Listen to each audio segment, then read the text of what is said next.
y lo recibimos aquí a Nelson Arroyo, quien actualmente es presidente del Indotel. Con él vamos a hablar no solo de telecomunicaciones, sino también de política. Nelson, buenos días, ¿cómo estás? Buenos días, Yulisa, Nelson, Catherine. Hoy vamos a decirle Nelson 1 y Nelson 2. Sí. Hay muchos Nelson Una aquí. dictadura de Nelson aquí hoy. Tenemos la dictadura de los Nelson. Sí, así es. Es una dictadura buena, ¿verdad, Sí. Nelson? Nelson Arroyo, te tenemos preguntas políticas, o sea que vamos a ver si el tiempo nos da, vamos a ser eficientes. Mientras tanto, como tú eres el presidente del Indotel, cuéntanos si ya República Dominicana realmente tiene el 5G o cuánto tiempo nos va a tomar para que la gente sienta que tiene el ancho de banda, la rapidez, la cobertura, todo lo que implica una tecnología como esa. Bueno, lo primero es que el papel del Indotel era poner los espectros al servicio de la prestadora que aspiran a desplegar esa tecnología. Y efectivamente ese proceso se concluyó y se adjudicó con dos prestadoras que obtuvieron el derecho, que es Claro y Altiz. Entonces ahora ¿Solo dos? Sí, esas dos compañías comienzan su despliegue. Originalmente hay una que ha anunciado que tiene, creo, unos 27 sectores de Santo Domingo, y la otra ha comenzado por la zona colonial. La tecnología está disponible. Ahora ellos van a llevarse su tiempo en instalarla y desplegarla, pasando del Distrito Nacional a otras localidades del país, y además hay aparatos especiales que son los que se van a usar, etcétera, etcétera. O sea que está en manos de la prestadora ahora definir toda su estrategia de cómo se van a desplegar, pero estamos activos. O sea, están disponibles, están las bandas que funcionan y el Estado ya cumplió con su parte, ahora queda en manos, lógicamente, de ellos cómo van a hacer el despliegue comercial de esa tecnología. Yo sé que el tiempo no nos va a alcanzar, te voy a hacer dos preguntas. Lo primero es del apagón analógico, creo que ya para septiembre.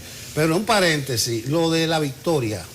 O sea, aquel allanamiento del 31 de enero, ahí se vio que había instalado un centro de retransmisión de internet que daba servicio Wi-Fi a todos los presos y a la comunidad de vecinas.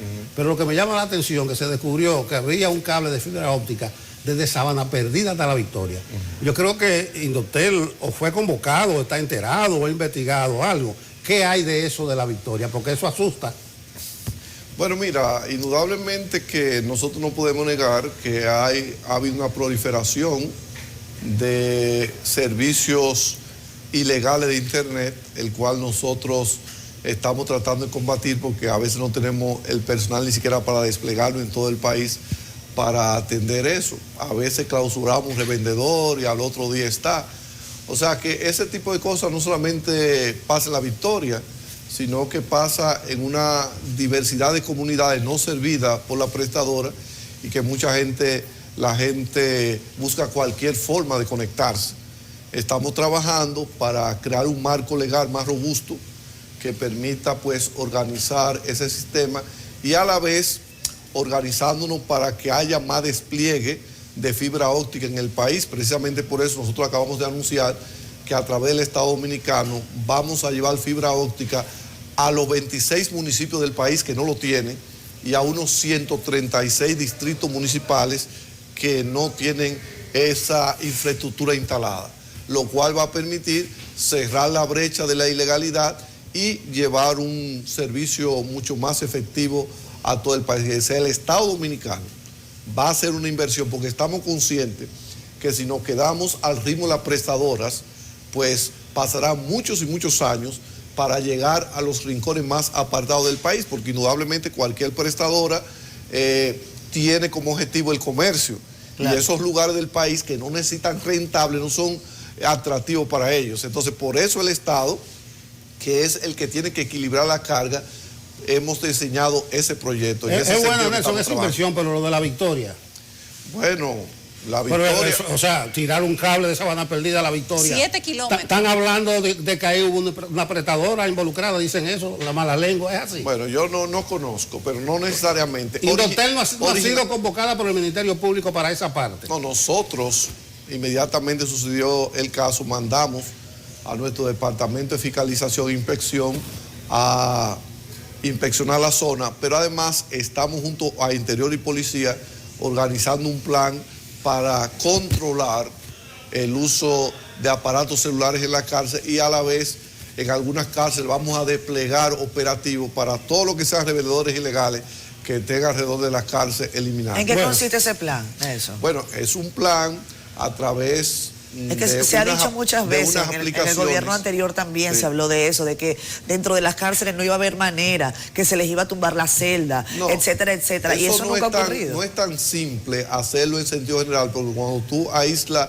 la cárcel por completo, incluso aísla todo el que está en el alrededor y eso viola derechos fundamentales. Entonces, conjuntamente con la prestadora de servicio, Interior y Policía, Prisiones, hemos ideado un plan que va a reducir significativamente pues las llamadas que salen de la cárcel, aislando los teléfonos. No va a dar mucho plan, en el sentido general, que te saca la delincuencia, no le puede dar mucho plan, pero estamos trabajando en eso. Bueno, dejémoslo de la Victoria, no quede conforme porque ahí no hay responsable ni culpable. El apagón analógico, di que en septiembre. Estamos trabajando de manera sistemática en ese tema. Desde que llegamos al Indotel, hicimos las mesas técnicas para darle seguimiento día a día al tema. Porque anteriormente se habían hecho decretos, se habían hecho anuncios, pero sin ningún trabajo. Entonces, estamos viendo los tiempos. Uno de los desafíos que nosotros tenemos es hacer un proceso de licitación para comprar las cajitas convertidoras que van a permitir que los hogares carenciados de la República Dominicana puedan tener acceso a la televisión digital. Ese proceso de marcha, estamos evaluando los tiempos. Si por H o por R tendríamos que posponer brevemente, se harían, porque tampoco vamos a tratar de ganarle al tiempo, pero estamos trabajando de manera decidida. Hemos estado celebrando reuniones con los diversos canales televisivos y el proceso va avanzando de manera significativa y yo te puedo decir que pronto nosotros vamos a tener implementado la televisión terrestre digital en la República Dominicana. Estamos trabajando día a día y dándole seguimiento punto a punto a ese tema. Y hemos recibido la colaboración también de los actores del proceso. Los canales de televisión han estado haciendo su parte y todo el mundo está trabajando en esa dirección.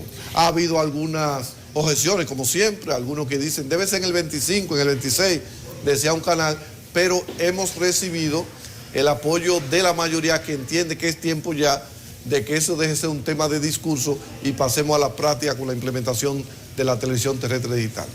Entremos en materia política. Sí. Esta semana va a ser importante para el PRM.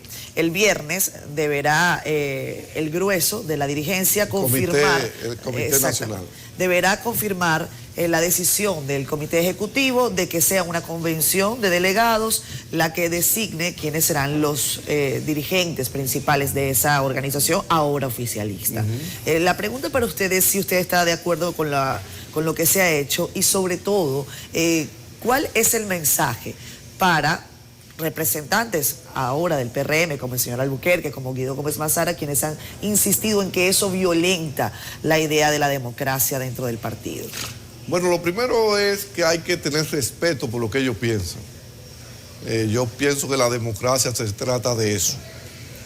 No se puede ser intolerante. Yo conozco posiciones que, por ejemplo, tenía Guido cuando era funcionario en el gobierno de Hipólito, que no era tan en consonancia con lo que piensa ahora, etcétera, etcétera, porque la política, como yo digo, no es estática. Ahora bien, así como hay que respetar la posición de ellos, la democracia se trata de respetar la posición de la mayoría. La dirección ejecutiva del PRM votó prácticamente de manera mayoritaria, hubo 2 votos, uno en contra y una abstención, para que la fórmula de escoger la dirección sea a través de la convención de delegados y de esa forma dar cumplimiento a lo que establece el artículo 28 de la ley 33-18, que establece que debe ser un método democrático, pero no te dice que tiene que ser necesariamente el método de la convención abierta de militancia. O sea, hay 3 métodos establecidos. Está la convención abierta universal de la militancia, está la convención de delegados y está la convención de dirigentes. Entonces, Guido y Ramón tienen una tesis. Ahora, la mayoría en este momento tenemos una tesis que no es la de ellos. ¿Por qué? Bueno, porque hay condiciones especiales para este momento. Estamos todavía afectados por una pandemia.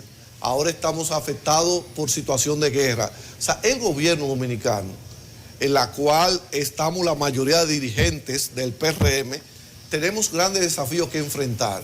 Y nosotros hemos considerado que abrir un proceso de esa magnitud no es tan fácil. Y los que lo hemos vivido, en ese proceso, si se haría de otra manera, podría participar el padrón entero. Sí, es convención de militancia, es para que vote todo el mundo. Pero el padrón abierto. No, el PRM no ha utilizado hasta ahora padrón abierto, sino el padrón de militantes inscritos. Que fue el que usaron en la anterior. Que fue el que usaron en la convención. Para el 16. En la pasada del elecciones, 20. que no fue fácil, fue un proceso lo tuvieron que estuvo a punto se de abortarse, ciertamente. Hubo problemas en diversos puntos del país, etcétera, etcétera. Pero ¿están preparados ustedes, a pesar de tener todos esos problemas en el pasado con el padrón cerrado, para hacerlo ahora con el mismo método? ¿Han considerado tener un método distinto o creen que si lo hacen con un padrón abierto? No, ya hemos decidido, la dirección ejecutiva decidió que va a ser a través de la convención de delegados. Eso está sujeto. ¿Y eso es democrático, la convención de delegados? Porque estaríamos hablando de que un pequeño grupo representan la voluntad de un gran grupo. Es una... tipo Estados Unidos, así. Bueno, Estados Unidos tiene varios métodos de elección. Estados Unidos tiene, por ejemplo, primarias abiertas. ¿Dónde está la primarias abierta? Donde un partido mayoritario tiene control de ese estado y se entiende que el que ganó esa primaria ya es el senador. Por ejemplo, como en el estado de Nueva York, posiblemente el que gane en el Partido Demócrata una primaria ya es senador. Por lo tanto, ahí se construye una mayoría, pero también hay cerrada y hay mixta, dependiendo de la composición del Estado.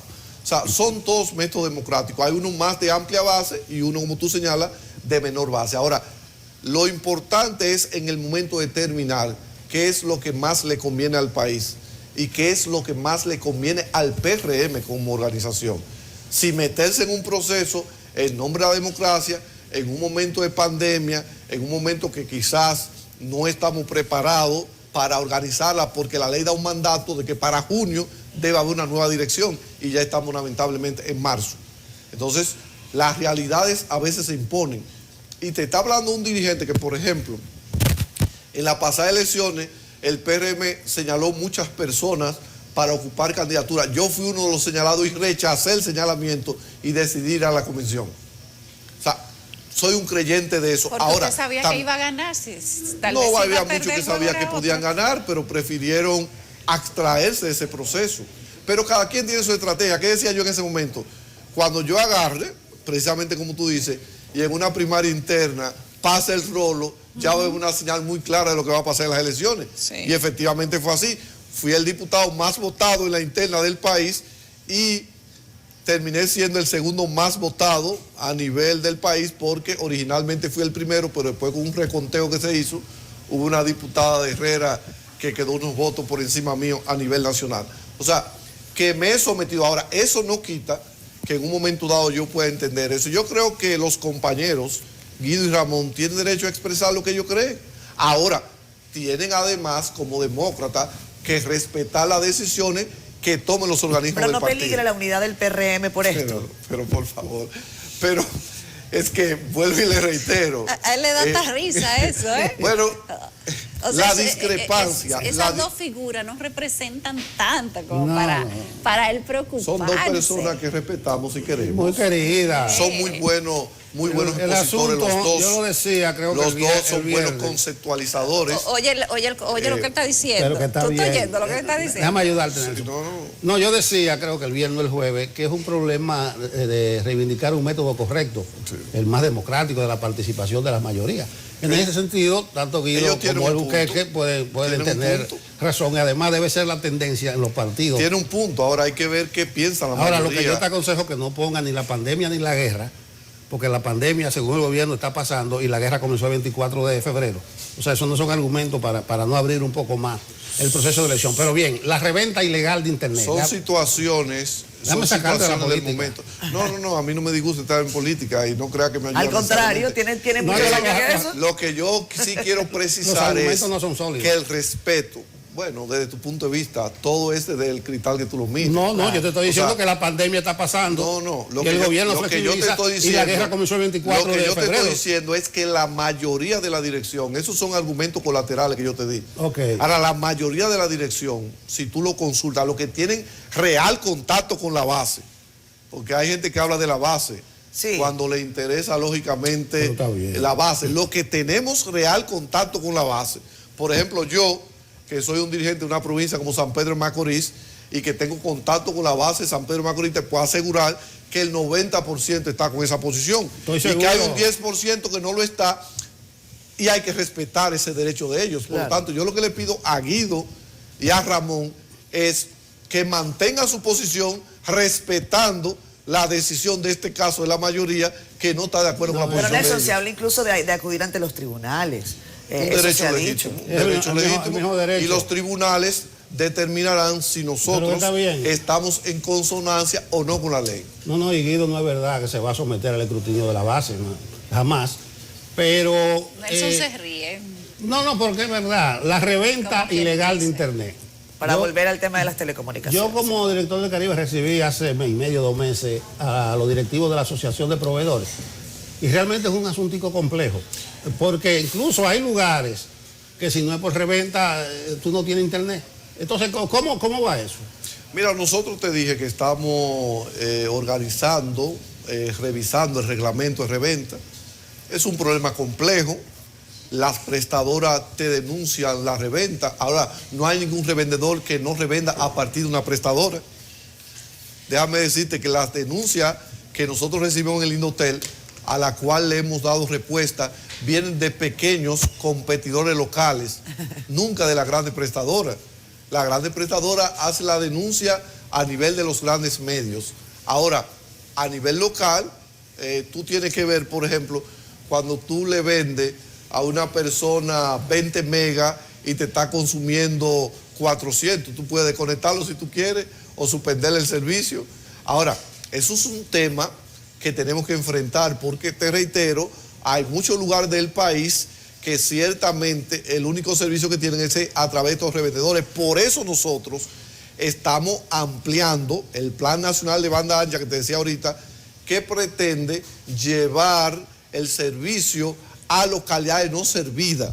¿Para qué? Para hacer menos atractiva la ilegalidad. Entonces, en ese sentido, hemos pedido también la colaboración de la prestadora y de todo el mundo para enfrentar un problema que viene mucho de atrás, pero que nosotros, al llegar al Indotel, hemos tenido que enfrentar todos esos tipos de problemas pendientes hace mucho tiempo, como la reventa, como la proliferación de emisoras ilegales, que por ejemplo, en los últimos 10 años, antes de nosotros llegar, se habían cerrado 8 emisoras en 10 años, y nosotros hemos cerrado ya 51 en 1 año y 6 meses.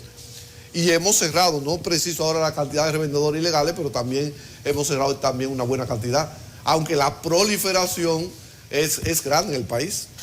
Nelson, hablemos del presupuesto. Tú señalabas, dices de manera paralela el asunto de que, los efectos de la pandemia, la economía, mucho se ha dicho sobre los recursos con los que va a contar el Ejecutivo, pues, no solamente para cubrir sus compromisos, sino para adelantar proyectos nuevos. Yo no sé, en materia de presupuesto, cómo está Indotel, si casi siempre, eso lo dicen todas las instituciones, nunca alcanza. Nunca alcanza para los proyectos, a menos que se hagan serios cambios administrativos, que se eficientice el gasto, en fin. Te voy a dar una buena noticia en ese aspecto. Sí.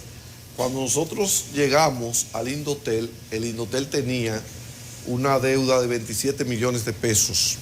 Hoy, nosotros, por ejemplo, en diciembre, hicimos un aporte al presupuesto nacional de más de 1.000 millones de pesos. O sea, nosotros, el Indotel, le entregamos a la Presidencia de la República más de 1.100 millones de pesos. Y tenemos ya fondos incluso disponibles para iniciar en los próximos días el edificio de las telecomunicaciones que va a estar ahí en la 27 de febrero con una inversión de más de 1.000 millones de pesos. En materia económica, nosotros estamos bien robustos porque lo primero que hicimos, y usted lo puede investigar, porque las nóminas están ahí, usted se mete a la nómina del Indotel y cuando nosotros iniciamos había 854 personas en la nómina. Hoy hay 654, 200 menos. Pero cuando usted se va en julio a los empleados contratados, se invertían 4.6 millones de pesos en paga de contrata y desde que nosotros entramos ha sido cero. O sea, hemos hecho una gestión administrativamente bien saneada. Y por eso digo que están ahí las nóminas, porque tú podrías decir cualquier cosa y resultar que puede ser lo contrario. Porque siempre la subimos cada mes. El Indotel no se nutre de dinero del presupuesto nacional, sino que se nutre de sus propias recaudaciones a través de CDT, la Comisión de Desarrollo de las Telecomunicaciones, y por lo tanto no dependemos de que del presupuesto se nos devuelva dinero. Por lo contrario, hemos estado ayudando y así como lo hicimos el año pasado, a final del año pasado, tenemos proyectado también este fin de año volver a darle una partida para ayudar a fortalecer el presupuesto nacional. Nelson, recientemente se dijo que el Ministerio de Educación había gastado más de 2.000 millones de pesos con empresas prestadoras y que había tenido un acuerdo con Indotel para llevar telecomunicación, internet a todos los lugares rurales del país en la pandemia para que los niños pudieran tener acceso a la educación. Finalmente, en las últimas semanas hemos descubierto que eso no funcionó, que en muchos lugares lejanos, por supuesto, y otros no tan lejanos, no hubo tal conexión, pero la suma que se invirtió fue muy alta. No, mira, si tú recuerdas, Yulisa, al inicio de la pandemia y cuando se iba a iniciar el año virtual, hubo una declaración mía bien clara que dije que no había condiciones para que hubiese un año escolar virtual. Eso generó algunos desasosiegos. Yo, lógicamente, que no soy un polemista de gobierno, o sea, no voy a discutir con nadie, no quise darle mucha cancha a eso, pero sí quise advertir la realidad, porque servir internet no es como decir hágase la luz. Si tú no tienes infraestructura instalada, o sea, hay compañías que no, tú le dices, yo quiero llevar internet a tal sitio, y ellos dicen, no, yo no tengo servicio ahí. Entonces tú no puedes llevar a través de la prestadora servicio a una comunidad donde ellos no tienen una instalación. Entonces eso es un proceso.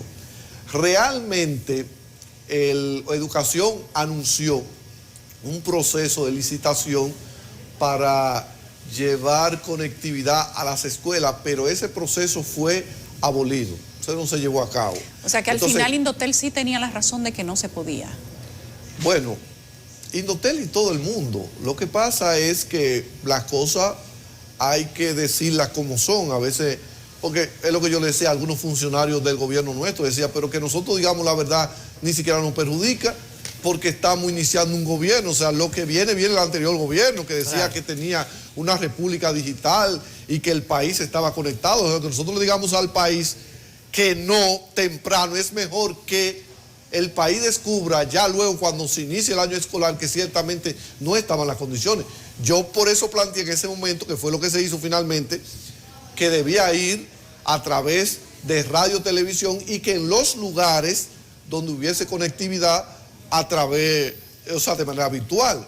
Pero tenemos que seguir avanzando en eso, porque yo te decía ahorita que hay 26 municipios del país, especialmente en la lejana región sur, que no tienen todavía ningún tipo de fibra óptica a casa, que es el internet de calidad, porque recibir clases a través de una señal de internet, de un aparato celular, no es tan eficiente como un dispositivo tecnológico que tú tengas en la casa. Entonces, son 26 municipios, 136 distritos municipales y una cantidad de comunidades que no tienen esa cobertura. Entonces, no podemos hablar de la noche a la mañana que vamos a solucionar eso. Nosotros tenemos un plan a 5 años para conjurar eso.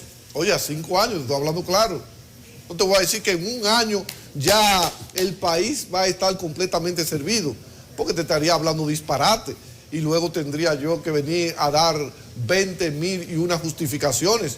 Estoy planteando las cosas como son. Lo que pasa que yo en principio quise decirlas como eran, porque ¿qué iba a pasar? Se inició el año escolar, no hay conectividad. ¿Quiénes son los responsables? Indotel. El gobierno y especialmente el Indotel. Entonces yo me adelanté a eso. Está bien. Tú estás bien, mucho trabajo. No hablamos del sistema de series negadas, pero ni de la señal en la frontera. Pero muchas gracias, pues Y de la lista Se acabó. Vamos a dejar pendiente otra Te visita. faltó la Bueno, le lista agradezco. negra. Bueno, estamos disponibles a cualquier otra invitación para Eso da para tratar almuerzo. temas en el cual no necesariamente tenemos que estar de acuerdo, porque esa es la democracia. Está bien, gracias. Gracias. Cómo no.